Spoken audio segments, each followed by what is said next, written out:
दोस्तों इस वीडियो में कवर करेंगे आरवीएनएल शेयर को। जैसा कि दोस्तों आप देखोगे अभी के टाइम आरवीएनएल के अंदर दोस्तों कई लोगों की अलग अलग व्यू आपको देखने को मिलेगी। कई लोग बोलेंगे कि भाई आरवीएनएल यहाँ से 800-900 की तरफ जाएगा, कई लोग बोलेंगे कि भाई आरवीएनएल तो 500 की तरफ जाएगा।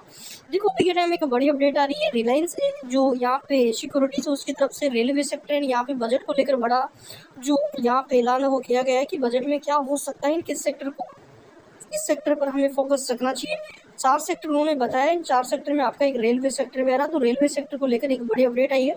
तो ये हम देखेंगे मेन इंपॉर्टेंट दोस्तों अभी के टाइम जो वोलेटिलिटी आ रही है, देखो इसमें सबसे फैक्ट वाली बात ये है कि अभी के टाइम स्टॉक में वॉल्यूम नहीं। देखो जब ये भाग रहा था वॉल्यूम स्टॉक की 5 से 7 8 करोड़ तक की देखने को मिल रही थी। जो ट्रांजेक्शन थे ये 7,000 करोड़ तक चले गए थे ऑलमोस्ट। यहाँ पे अगर देखें हम तो 9-10 करोड़ की यहाँ पे वॉल्यूम नजर आ रही थी।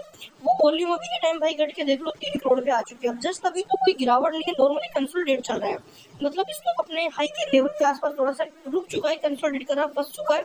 बट यहाँ पे अगर देखा जाए वॉल्यूम बिल्कुल भी नहीं है। इसका मतलब क्या है, जिन लोगों ने खरीदा था जब तेजी में वॉल्यूम आ रही थी, जो यहाँ पे 7-8 हजार करोड़ के ट्रांजेक्शन थे, वो जब यहाँ पे प्रेशर आ रहा है फिर भी लोग नहीं बेच रहे। लोगों को अभी भी विश्वास है कि आगे भी तेजी जारी रहेगी। लोग बजट को लेकर पॉजिटिव है, बजट से पहले लोग ये गलती नहीं मतलब बेचने को तैयार नहीं है। इसलिए अगर देखोगे तो टोटल 3 करोड़ की ही वॉल्यूम हमें नजर आई, जबकि स्टॉक में हमें जो पिछला सेशन था उसमें प्रेशर देखने को मिला। ऑलमोस्ट दोस्तों लो के अंदर 605 रुपए पे देखने को मिला, एंड जो हाई थे वो हमें यहाँ पे 629 रुपए तक के हाई देखने को मिले हैं। अब बात करते हैं दोस्तों ऑलराउंड। देखिए अभी के टाइम पे डाटा है बहुत पॉजिटिव है, क्योंकि एमओ की बात करोगे तो एमओ में 2 लाख के आसपास शेयर हमें बाइंग ऑर्डर में नजर आ रहे हैं। एंड पिछले सेशन में देखा जाए डिलीवरी 21 के आसपास की डिलीवरी नजर आई, जो कि जहां तक लगता है डिलीवरी पॉजिटिव है, क्योंकि जब ये भाग रहा था ये डिलीवरी घट चुकी थी 12-13% की डिलीवरी, जो अभी के टाइम लगभग बढ़कर डबल हो चुकी है। तो कहने का मतलब ये है कि लोग बजट से पहले स्टॉक में बिल्कुल भी तैयार नहीं है कि स्टॉक को बेचें, क्योंकि बजट से उम्मीदें हैं। उन उम्मीदों को देखते हुए लोग अभी के टाइम स्टॉक को होल्ड करके रखे हुए हैं। मेन पॉइंट यहाँ पे अगर बात करूँ दोस्तों रिजल्ट की, तो रिजल्ट को लेकर अभी के टाइम कंपनी ने कोई भी बड़ी अनाउंसमेंट नहीं करी है। एंड रिजल्ट में जो आपको ये पी अभी के टाइम ओवरबोर्ड नजर आ रहा है, जो 88 का पी है भाई, ये जो पी है वो हमें घटता हुआ नजर आएगा। पी हमें दोस्तों यहाँ पे ऑलमोस्ट अगर रिजल्ट बेटर आते तो ये पी में 80 के नीचे आता हुआ नजर आ सकता है। एंड स्टॉक की अगेन हमें वैल्यू कवर होती हुई दिख सकती है। देखिए अपडेट आपके सामने बजट 2024। देखिए क्या रक्षा रेलवे शेयरों में फिर से तेजी जारी रहेगी, जो तेजी भी टाइम बन रही है। देखिए रिलायंस जो सिक्योरिटीज के विशेषज्ञों का कहना है कि चुनाव पूर्ण और चुनाव पश्चात, मतलब जब चुनाव नहीं हुआ था उसके पहले एंड जब चुनाव हुआ उसके पश्चात अच्छी रफ्तार इन स्टॉक ने दिखाई है, अच्छी मजबूत स्थिति की बनी हुई है। एंड अगले कुछ महीनों में जैसा कि आपका अगस्त आ रहा है, अगस्त के बाद सितंबर आ रहा है, इन जो शेयरों में आपको सूचांकों में समय के अनुसार सूचांक की यहाँ पे जो सुधार है वो आगे फिर से देखने को मिल सकता है। एंड वही अगर देखा जाए दोस्तों तो बजट में देखिए आपको यहाँ पे 2024 के से पहले राजकोषीय उपायों की अटकलें लगाई जा रही है बजट से पहले। देखिए रिलायंस सिक्योरिटीज ने 4 सेक्टर वो यहाँ पे दिए हैं। एक आपका यहाँ पे दिया है दोस्तों आईटी, दूसरा फार्मा, तीसरा रेलवे, चौथा यहाँ पे आपका रक्षा क्षेत्र। ये 4 क्षेत्र ऐसे हैं जो बजट से बहुत ज्यादा प्रभावित हो सकते हैं, क्योंकि देखिए आईटी एंड फार्मा के बारे में अगर बात करूँ मैं तो यूएस में चुनाव आने वाले, यूएस के चुनाव में ये 2 क्षेत्र हमारे इंडिया से ज्यादा प्रभाव होंगे। अगर गवर्नमेंट रिपीट होगी तो ज्यादा प्रभाव नहीं होंगे, अगर गवर्नमेंट वहाँ की बाई चांस बदल जाती है तो इन सेक्टर में हमें प्रभाव पड़ता हुआ नजर आएगा। क्योंकि आपको पता है कि कोई भी देश में गवर्नमेंट बदलती है तो उसकी जो फॉरेन पॉलिसी वगैरह है, इनकम जो भी यहाँ पे टैक्स वगैरह लेते हैं यहाँ पे आयात निर्यात का, उसमें कई सारी चेंजेस आते हुए नजर आते हैं। तो उसको लेकर यहाँ पे ये चीजें हमें होती हुई नजर आती है। मेन चीज अभी के टाइम अगर 2024 के बजट के अकॉर्डिंग अगर देखें कि आगे क्या हो सकता है, तो देखिए दोस्तों यहाँ पे आईटी सिक्योरिटीज क्या बोल रहे हैं। देखिए इन्होंने मेन पॉइंट में बात आते हैं डायरेक्ट। देखिए इसके विपरीत रेलवे क्षेत्र की नई परियोजना घोषणाओं में अपेक्षाकृत बेहतर प्रदर्शन किया है, जो कि आगामी बजट में अधिक पूंजीगत व्यय आवंटन की संभावना को दर्शाता है। देखो दोस्तों रेलवे में पिछली बार का बजट देखोगे बेटर था, एंड उसकी पिछली बार का बजट भी बेटर था।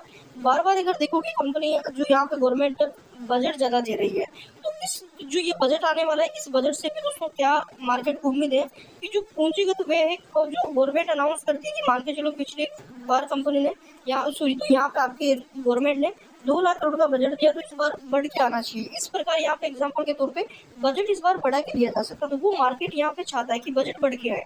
तो ये चीज मार्केट को अच्छी लगी। वही रक्षा क्षेत्र स्वदेशीकरण, मतलब जो हमारे जो रक्षा क्षेत्र में मेड इन इंडिया के जो भी यहाँ पे मान के चलो ब्रह्मोस वगैरह जो मिसाइल है, तो ऐसी जो भी इनका जो निर्माण है उन पे आगे और यहाँ पे फोकस किया जाए कि जो हमारे हथियार बने वो इंडिया में ही बने एंड रक्षा क्षेत्र को मजबूत किया जाए, मेड इन इंडिया बने यहाँ पे। निर्यात में वृद्धि, जो यहाँ पे रक्षा क्षेत्र में निर्यात हम करते हैं, आयात की बजाय निर्यात की बात कर रहा हूँ मैं, दूसरे देशों को एक्सपोर्ट करते हैं, उसको बढ़ावा दिया जाएगा। तो ये कुछ बजट में इंपॉर्टेंट टॉपिक रहेंगे जो यहाँ पे इंपॉर्टेंट रहेंगे।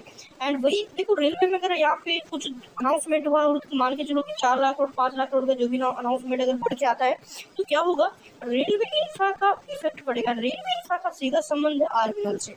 आरबीएल पे सबसे ज्यादा हमें फायदा होता हुआ नजर आएगा। आरबीएल का शेयर आगे हमें पिछली बार जैसा कि रॉकेट की तरफ आ गए, वैसे ही तेजी हमें आगे भी बढ़ती हुई नजर आ सकती है। क्योंकि अभी के टाइम अगर जो भी टाइम आपको गिरावट दिख रही है, इस गिरावट में वॉल्यूम नहीं है। अब यहाँ पे सीधा सीधा वॉल्यूम का आंकड़ा है वो समझो आप। देखो अब एक चीज समझना, यहाँ पे ये टिका हुआ था क्यों, क्योंकि यहाँ पे वॉल्यूम नहीं थी, बिकवाली नहीं थी। अब जो बिकवाली आनी थी, जैसा कि बता दूं मैं, यहाँ पे ठीक से समझो, जो बिकवाली आनी थी वो यहाँ पे आ चुकी, तेजी आई थी, बिकवाली आई। इसके बाद टोटल स्टॉक ने क्या किया, एक रेंज में फंसा, कंसोलिडेट किया, वॉल्यूम बिल्कुल भी नहीं थी। तो क्या हुआ, स्टॉक में वॉल्यूम नहीं थी तो स्टॉक टिका हुआ टिक रहा था, मतलब एक रेंज में था। अब यहाँ पे आप समझो कि जिन्होंने बेचना था सबका माल यहाँ पे खरीदा गया, पहले भगाया गया, प्रॉपर बुकिंग लाई गई यहाँ पे, एंड यहाँ पे फिर से क्वांटिटी उठाई गई। मतलब यहाँ पे टोटली जो लोग बेचना चाहते थे उनको सबको माल बिकवाया गया, उनको ये बताया गया कि आप बेच सकते हो, स्टॉक गिर सकता है, बट गिरा नहीं स्टॉक। वॉल्यूम गिरी, गिरा नहीं। वॉल्यूम कैसे गिरी थी, बायर अभी के टाइम नहीं है, एंड बायर देखो जब गिरावट आती है शेयर ज्यादा थे, जब तेजी आती है बायर ज्यादा आती है। तो यहाँ पे जब तेजी थी बायर थे, अभी के टाइम गिरावट तो शेयर बिल्कुल गिरी। तो ये प्लस पॉइंट हमारे लिए, अभी के टाइम गिरावट में वॉल्यूम नहीं है। तो ये आगे के मोमेंटम को संकेत कर रही है कि आगे लोग अभी के टाइम बजट देखेंगे, उसके बाद कुछ यहाँ पे डिसीजन लेंगे।